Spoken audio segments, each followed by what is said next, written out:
Welcome to the Franchise Minute. I'm Anna Wiles, the franchise economist. Today's Franchise Minute topic is growth strategies. And we have a special guest with us today, Courtney Reppert with Bumblebee Brands, a horsepower brand. Courtney, welcome. Thank you so much for having me, Anna. Super excited to connect and chat with you. All right. And I appreciate you being here to help our audience understand some of the various growth strategies available to franchisees. So before we get going, Courtney, tell us a little bit about you and Bumblebee Blinds. Absolutely. So, professionally, I just started my 15th year in franchising. I was a franchisee at a super young age. So, been in the industry for a while now. And I've been working on Bumblebee Blinds, doing development for the brand for about 5 months, and having a lot of fun doing it. So, Yeah, it sounds like a great brand. And it's one of how many horsepower brands now? yeah, so we have 8 total brands. So there's obviously myself in this brand and 7 other brands under the portfolio. Fantastic. Okay, well, let's watch the Franchise Minute video and then we'll get into growth strategies. Welcome to the Franchise Minute. I'm Anna Wiles, the franchise economist, and today's topic is growth strategies. Once someone becomes a franchise business owner, the first goal is to race to break even and generate positive cash flow. After that, adjustments are often made in operations, marketing, and team members to tweak the business so it achieves a steady state. Then franchisees are often ready to grow or scale their business. How can they do that? What strategies can they employ? Well, there's several. The first thing they can do is to reinvest in their current business by adding technology, equipment, vehicles, or team members to their existing business to gain additional market share. Another strategy is to open additional territory. Franchisees that own more than one territory are called multi-unit owners. And then another strategy some franchisees use to expand their business portfolio is to add another brand to their existing business. This is called stacking. And the other brand can come from the parent franchisor or from another franchisor altogether. All right. So, Courtney, thanks for helping explain this growth strategy. So we've had other guests on the podcast who've talked about selecting a franchise, being onboarded, training and support. Now you're a franchisee and you want to grow. So what are your thoughts about the idea in the video to start off by just reinvesting in your current business? Absolutely. So that's a great kind of way to start is we really want to see people fully develop out the territories that they already own. We believe that there's a lot of opportunity in the territories that we develop. So thinking about things like, do I need to add another sales vehicle? Is my infrastructure correct? Do I have enough people to actually work the territory? Is the territory fully saturated to the point where we have good market, saturation, and we're getting kind of the revenue that we want out of that territory before we're going and adding more territory or additional assets to that franchisee's portfolio. All right. Well, you did mention some of the specific things someone would do to reinvest in a Bumblebee Blinds territory or unit, as we in franchising call a territory a unit. What else would they do? So give us a little bit more detail when you say like infrastructure. I would think, do y'all have sales vehicles or do the design consultants use their own? So you would just hire additional staff or, help us understand that. So Bumblebee Blinds is one of the lighter equipment package models that we have. So there is just, you would start with one sales vehicle, but yes, that is definitely something that as franchisees are scaling and growing, the design consultant is the person that is showing up in that branded sales vehicle. They're doing the actual consultation in homes and in businesses with clients. So as you're growing in revenue, something that you would consider is obviously adding a second design consultant to keep up with the lead generation and the consumer demand that exists in your market. And that second design consultant would want or need an additional branded vehicle to be able to show up to the property and do that design consultation. The other way that you could, of course, scale is by adding installers. So this model, you kind of start with your core team, but as you grow and scale, additional people would be possibly a second design consultant as well as additional installers to make sure that as soon as that product gets in, you're able to go out, get it installed in an efficient amount of time.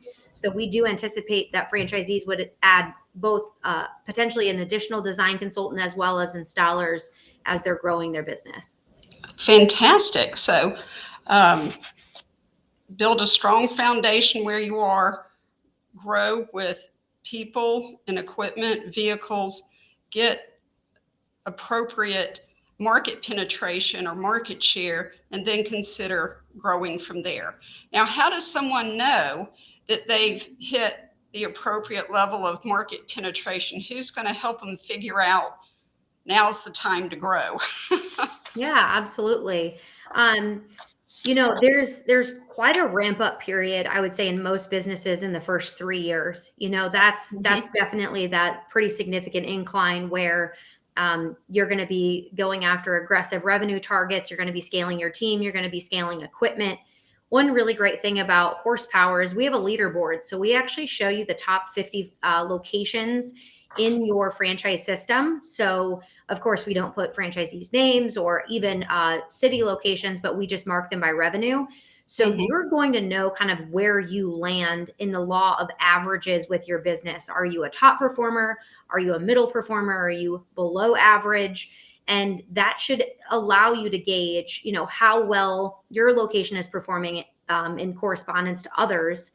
And I think a combination of you evaluating where you're at, as well as kind of looking and working with the Bumblebee Blinds team, their job is to coach and mentor you and tell you, if you are kind of at a threshold where you could potentially add another brand, or if you need to really stay focused on the initial brand that you purchased.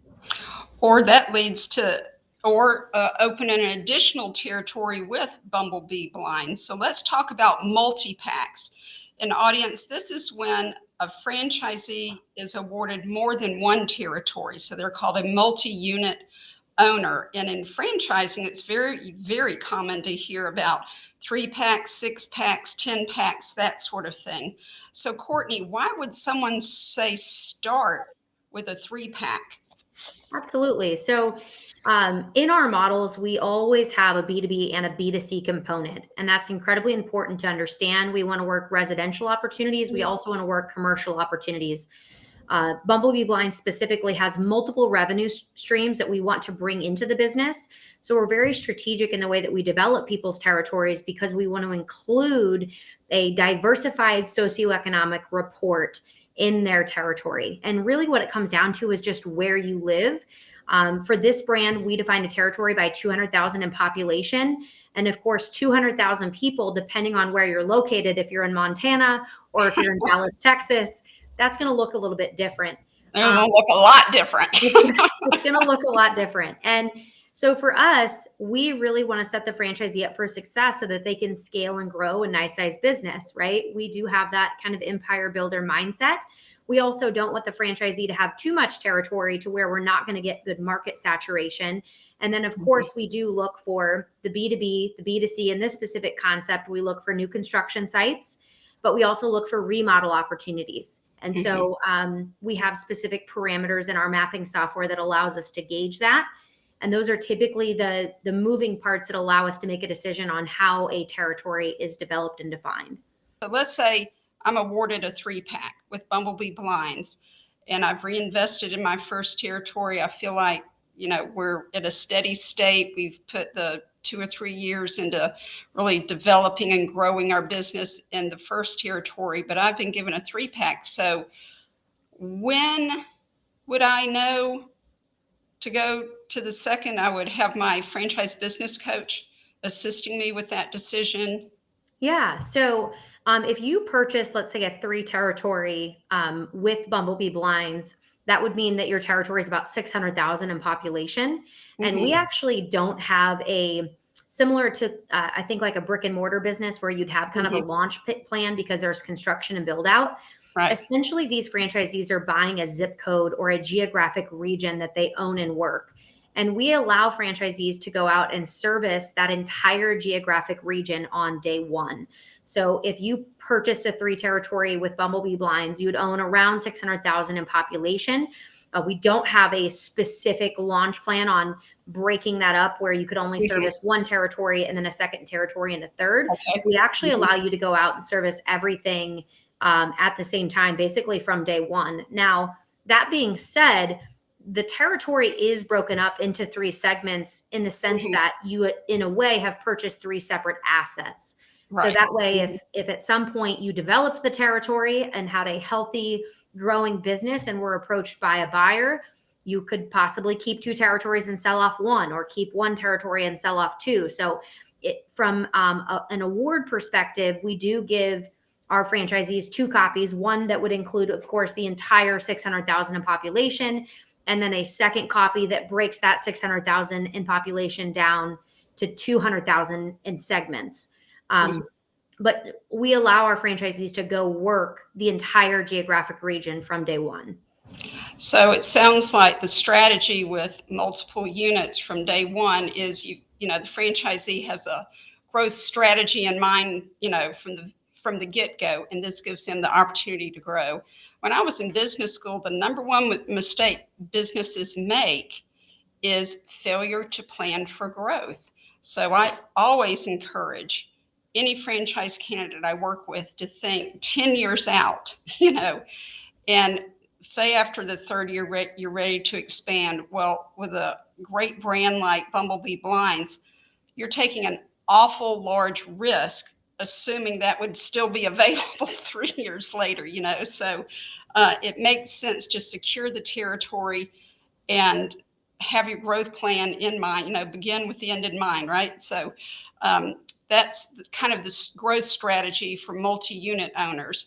Now, let's talk about something else. Share with the audience, Courtney, how Zach and Josh, the co-founders of Horsepower Brands, have intentionally developed their organization so that franchisees can grow and scale their businesses. Absolutely. So I'll use a personal story on this. I own 4 brick and mortar locations. And I had a 10-hour gap in between a couple of my locations. And that distance was incredibly challenging. To be honest, probably the hardest part of running my businesses was just the mere distance between the locations. And so what we have done at Horsepower is we have created a brand stacking opportunity where if people would like to run multiple home service-based brands in one exact footprint, that allows them to leverage their talent and their people from a payroll perspective, marketing. You can send a direct mailer to the exact same set of zip codes and put 2 different logos on there. So you can save from a marketing perspective. And it just allows the business owner to have a better grip on the business because they're running it in the exact same geographic region. Right. So it's the exact same zip code set, the same geographic region, just basically offering more service lines and an additional brand to the homes or the businesses that they're servicing. And we just find that it sets them up for success. They're able to have a better grip on the business. They're present. And similar to the story that I just gave you about having a really large geographic distance between your locations, it just makes it a lot easier to be a business owner and to have a pulse and be involved with your team and your customers. Absolutely. Well, Courtney, if anyone wants to learn more about Bumblebee Blinds, what do you recommend they do? Yeah, I would recommend reaching out to Anna. Definitely get in touch with her, and she can get you connected with the Bumblebee Blinds team, myself, verify territory availability, and get you started in our process. All right. Thank you for that, Courtney. And thank you for being here. I mean, the time just absolutely flew by. You provided some great information about how franchisees can grow and scale their businesses.